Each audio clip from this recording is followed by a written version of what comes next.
Hello everyone and welcome to my YouTube channel. In today's video I'm going to be doing some matcha inspired makeup. Recently green has really grown on me. As you can see, my whole dorm has been dominated by green, and yeah, if you've watched my dorm tour then you will see how much green I've incorporated. If you're interested in my dorm and how green it is, I guess go and watch my other video.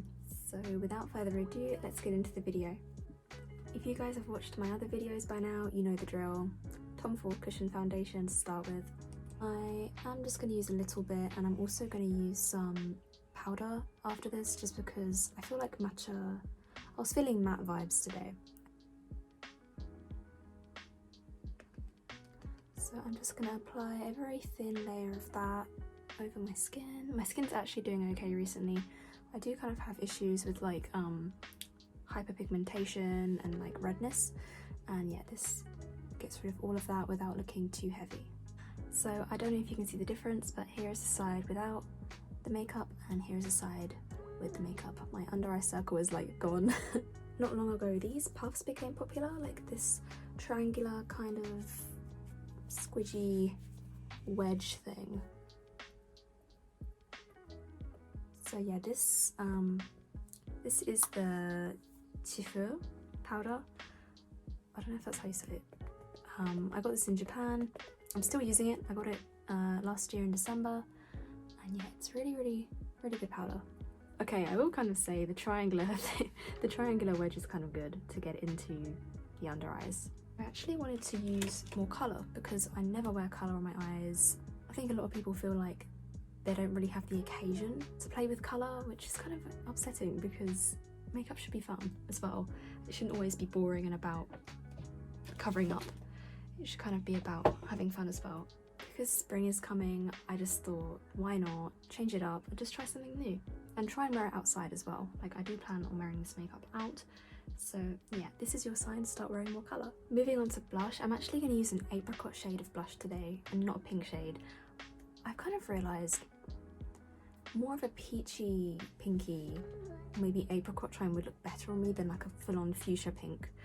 I know my natural blush is pink, but I don't know, I just feel like it looks a bit ridiculous on me sometimes. So with that said, I'm going to dip in to an orange shadow and then mix it in with my usual blush shade, so it kind of makes like that kind of apricot-y pinky look. And I'm gonna, yeah, this is the kind of shade you want to go for. I don't know if you can see it. Let me pack on some more colour. More of an orange based blush rather than like a pink based blush, just because I feel like it goes better with the green. I just centered that on cheek here, on the outer kind of area of the cheek. I'm just gonna blend that in circular motions, outward and upward. Of course, if you overdo it like I always do, I just wanted to show you guys the colour like in full impact.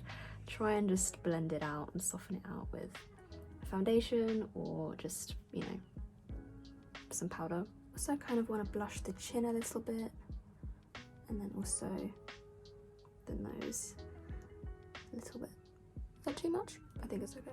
Next I'm going to use the highlight shade from my Revolution palette. I'm always scared to show you guys because it's kind of roughed up. I'm going to put a little bit on the cheeks, kind of coming through. You don't want it too much for this look, but yeah. I kind of wanted to do like a soft powdery brow for this look, like something quite cool toned. Just putting a bit of powder through. Of course, if you like to draw on your eyebrows every day, you can do that, but for me, I'm just gonna kind of make them fluffy-ish by adding some volume. Also, look at these really cute photo albums I got. I also got some stickers to like put on the front. I just thought they were really cute and small, really good for like just like little memories. I also wrote some stuff here, tried to make it cute. Apparently these can hold like 80 photos as well, and this was like £3. I think ever since my realization that I'm going to be leaving uni in a few months, I've just like got really nostalgic, like I cannot cope. Now moving on to the eyes, I found a really true matcha shade here. It's in my Take Me to Brazil palette. It's really old and it's kind of embarrassing to admit I've been using it because it's literally like 6 years old or 7 years old or something ridiculous like that. That's probably not safe and that is not advised as a part of the makeup tutorial. So to start the eyes, you're actually going to want to take a light concealer, so you know, 1 or 2 shades lighter than your skin, and we're going to use that as kind of like a base, just on the inner parts though. You still want to keep the shape of the concealer kind of like this. I don't know if you can see, but I take the lighter concealer halfway across the eyelid and then just kind of leave it. You can kind of take it a bit above your crease as well, just because if you've kind of got hooded or deep set eyes like me, you know the eyeshadow doesn't show. If I literally look at you guys, it's like, this is what we're getting. If you have deep set eyes, just bring that concealer up more, as I'm sure you're used to doing anyways. I then pack a white shade onto my brush alongside a bit of highlighter just to give a bit of sparkle. You're literally going to put that where you've put the concealer.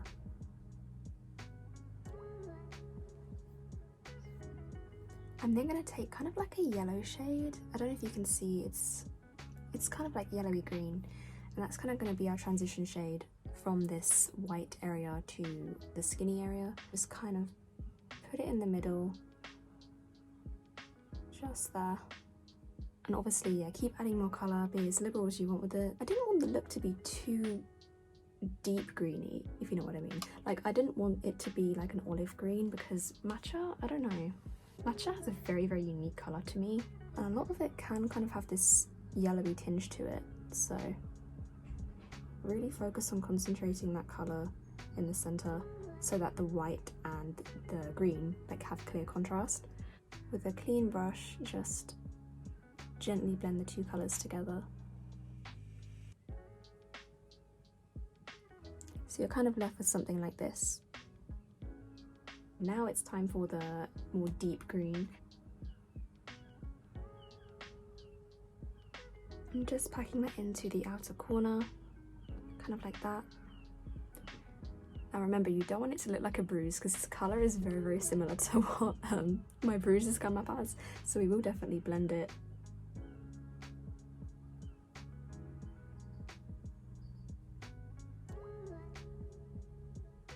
And yeah, you want it to be this kind of rounded shape here. Make sure that white kind of highlighty shade does come through at the front here, so if that's lost any shine or any pigment, top that up. Love how my cinnamon roll is just, it's literally crunched up in the back of my room. He looks so upset. Like, he's like, please save me. Fun fact, that cinnamon roll was actually won for me by my boyfriend in an arcade in, I want to say Tokyo, but it might have been Nagoya actually. And my boyfriend got this 3rd try on one of those grabby machines, and I've never ever won anything from there before, so that cinnamon roll has a place in my heart. So with that white shade again, you kind of want to reduce, you just want to blend up into the brow bone.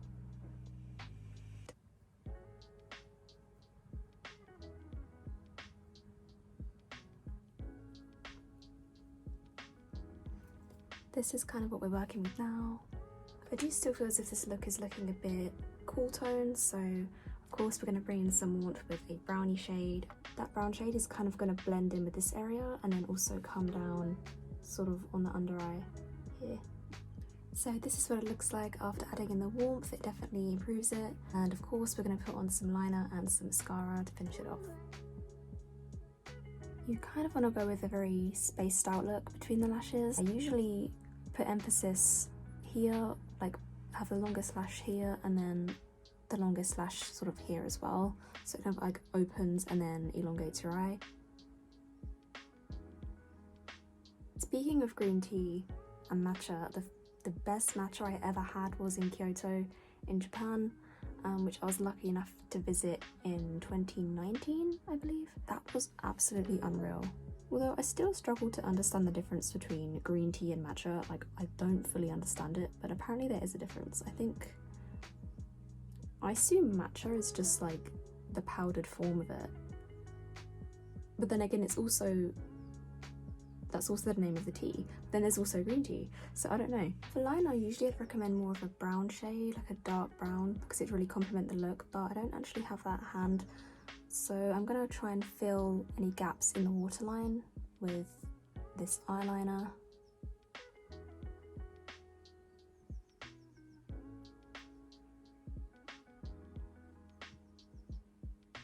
And then just a very, very faint flick at the end, because you don't want to overpower the eyeshadow.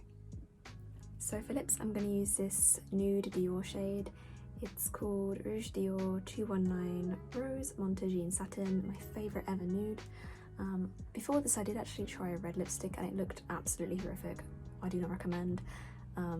So I'm just going to use this nude shade. Okay, so this is the final look. I also think this is quite a wearable green look. Usually a lot of the tutorials I see with green are very like packed on heavy green tutorials, but I feel like this is a lot better if you're someone who's experimenting with colour and just wants to try something new. Nonetheless, I really hope you guys enjoyed the video, and I hope that you will start wearing more bold colours in this new year. Thank you so much for watching, and I'll see you in my next video.